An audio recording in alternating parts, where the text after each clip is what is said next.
and this is my daughter Sally who's going to demonstrate for us the vivid vision. This is a treatment that we can offer for a lazy eye. Sometimes children are born with a lazy eye and they can go to the optometrist, and it doesn't matter what lens is put in front of that eye, it just doesn't see clearly. That's a definition of a lazy eye, one that's never developed properly. This is the vivid vision equipment, and I've set it up that this is how a child may be seeing, so that with a good eye the vision is clear and distinct, and with the weaker eye they will not get a clearer picture, and therefore the brain tends to use one eye and ignore the other one. So this equipment is set up such that we can change the arrangement, and we can make the good eye blurred, and we can enhance the lazy eye. So we switch things around, which means that the child is forced to use the lazy eye to do the activities. We just mentioned about lazy eyes. It sounds as though it's the eye that's lazy, but in fact, because it's been pointing in the wrong direction, the brain will ignore it. So it's the brain that's not making sense of that eye. The eye itself, physically, all the tissues are perfectly healthy, but it's the connection between the eye and the brain that is failing, and that's why it's called a lazy eye. Sometimes the eyes point in different directions, and we can then move the images to align with the visual axes so that the brain will be taught to use both eyes together.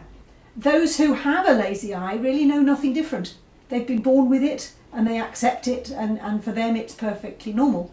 And I often link it with being right hand or left-handedness. I can write more clearly with my right hand and not so clearly with my left hand, and for me that's perfectly normal. But it doesn't mean I'm going to cut my left hand off. It's a very useful supporting role, and so it is with eyes as well. She's got to identify the ball with the weaker eye, and therefore she's got to use both eyes together to play the activity. So it's very clever in that it can separate out the tasks between the good eye and the weaker eye and encourage the two eyes to both function at the same time. In fact, the theory was that you couldn't cure a lazy eye after the age of 8, but it has been proved that you can improve not necessarily what you see, but you can learn to use what you've got and bring it into function. I've got a lazy eye myself, and I've taught myself how to see in 3 dimensions for the first time, and I was well over 50 when that happened.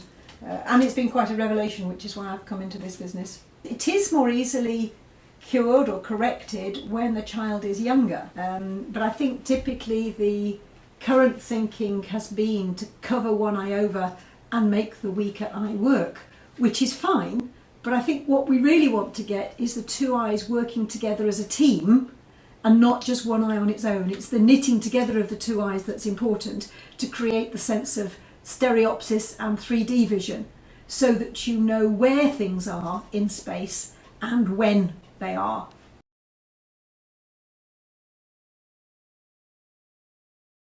Well, we would hope to see some change in 6 weeks or so.